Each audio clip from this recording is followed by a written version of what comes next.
दयनीय स्थिति में है, कभी कोई इमरजेंसी है तो उनका सर जैसे किसी का बहुत छोटा बच्चा ही है या किसी के पैर से ज़्यादा दिक्कत है, मतलब ये जैसा काम है, किसी की आँखों की बहुत ही ज़्यादा सीरियस इसकी कंडीशन ऐसी है तो उनको सर हम सोच रहे हैं कि कुछ ना कुछ आप करवा दें। सर मैं रिक्वेस्ट कर रहा हूँ अपनी बहनों की तरफ से, ये सब मेरी सर बहन लोग बेटी ज़्यादा है बीमार थे और बीएलओ में ड्यूटी नहीं कर पा रहे थे तो उनका 3-4 लोगों का मानदेय अवरुद्ध किया गया है और उनकी आर्थिक स्थिति भी बहुत खराब है क्योंकि उनके परिवार उन्हीं से चलते हैं जो विडो है।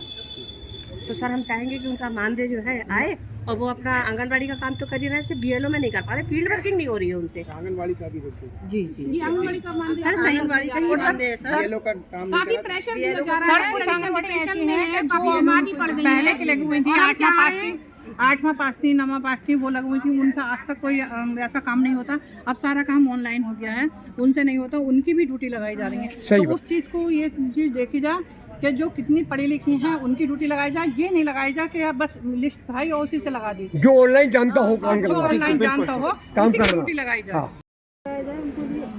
सर क्षेत्र वाइज सहयोग तो वो करती हैं, जिस क्षेत्र में वो है सहयोग के लिए सर आगे भी करेंगी।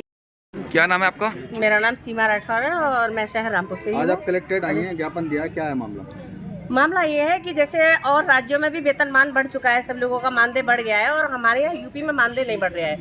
आंगनबाड़ी की स्थिति इतनी दयनीय है कि उसको देखा जाए तो 6,000 में ना तो घर चल पाता है और ना ही इतना किराया भाड़ा निकल पाता है उसका। फिर भी वो बेचारी इतने दबे हुए सहमे हुए उस पर शब्दों में काम कर रही है। फिर उसके ऊपर ऑनलाइन जो पोस्टर ट्रैकर का काम लाद दिया गया है, वो काम भी जैसे तैसे करके ट्रेनिंग करके उसने अपना कर लिया। अब उसे SIR के काम में डाला गया है तो ये SIR का काम जो है जो उससे ऑनलाइन नहीं हो पा रहा है, उस पर दबाव में उसको काम करवाया जा रहा है। अगर वो काम नहीं कर रही हैं तो उनका मानदेय वगैरह अवरुद्ध किया जा रहा है। ये बहुत गलत है, जिसको सरकार संज्ञान में ले। और दूसरी चीज़, हर जगह जब मानदेय प्रॉपर बढ़ रहा है हर राज्य में, तो फिर यूपी का मानदेय क्यों नहीं बढ़ रहा है? यूपी की आंगनबाड़ियों को अनदेखा क्यों किया जा रहा है? क्या यूपी की आंगनबाड़ी काम नहीं करती है या यूपी में काम नहीं चल रहा है? यूपी में सबसे ज़्यादा आंगनबाड़ी है, उसके बावजूद भी सरकार हमारी कोई भी संज्ञान नहीं ले रही है और ना ही हमारा मानदेय बढ़ा रही है और काम का दबाव हमारे ऊपर प्रत्येक उसमें बढ़ता चला जा रहा है। आपने ज्ञापन दिया, क्या कहा? यही ज्ञापन दिया गया है कि कम से कम हमारा मानदेय जो है बढ़ाया जाए, आंगनबाड़ी को सरकारी कर्मचारी घोषित किया जाए और उसका आपको आश्वासन मिला यहाँ से? और रिटायरमेंट में हमें कम से कम कुछ दिया जाए, खाली हाथ रिटायरमेंट नहीं दिया जाए। मुख्य मांगे क्या क्या है? मुख्य मांगे यही है कि हमारा वेतनमान मानदेय से वेतनमान किया जाए और रिचार्ज का पैसा आए और रिटायरमेंट पे हमें खाली हाथ न लौटाया जाए और जो भी हमारा जो बढ़ता काम है, काम का जो दबाव है, उसको कम कराया जाए।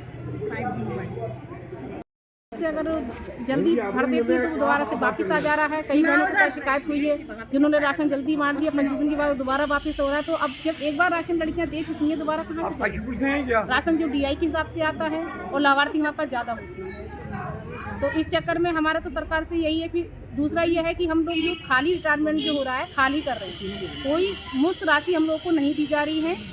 और जो हमारी जो मांगे हैं इन सब चीज़ को लेके जो हमारी बहन ने बताया है, वही सब हमारी सबकी बातें हैं।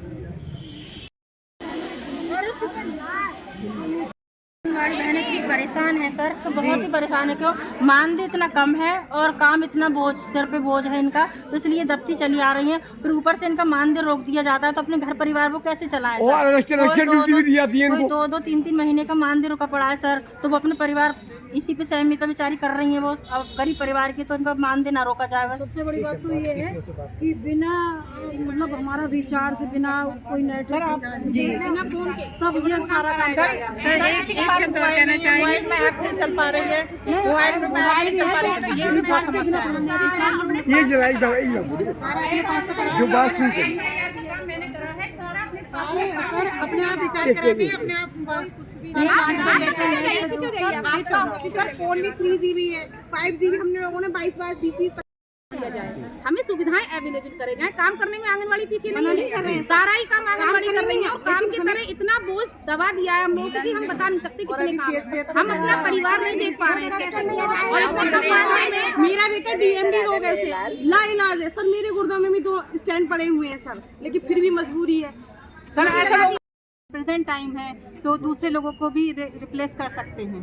कि जो अब नहीं कर सकते उनकी जगह दूसरे लोग लगा दें। सर अगर वो आपको ड्यूटी दी जाती है, पैसे देते हैं, वो लोग ड्यूटी कटवा लेते हैं, लेकिन एक आंगनवाड़ी इतनी मतलब एक निम्न कड़ी है, सक्षम नहीं कि वहाँ 1000-2000 देके हम ड्यूटी कटवा पाए। 1000-2000 तो नहीं मिल रहा सरकार से, 6000 रुपए में हम लोग काम कर रहे हैं, 5000 में क्या ही किसी का मुँह भरे। 600 रुपए का रिचार्ज होगा था। सिर्फ इसमें 600 रुपए का रिचार्ज है। हमें हमारे हम उन्हें 3 महीने पे दर्ज करते हैं, ठीक है। चौथे महीने में अगर वो शिकायत कर रही हो, बताया जाता है कि उनका 3 महीने बाद राशन आता है और वो पहले ही शिकायत कर देती तो उस शिकायत को वापस लेना चाहिए ना।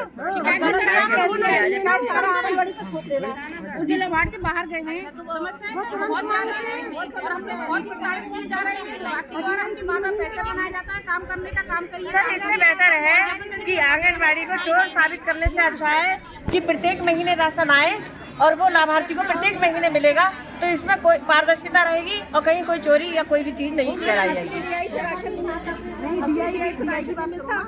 दबाव ना बनाया जाए कि बहनें डिप्रेशन में आ जाए। हर जगह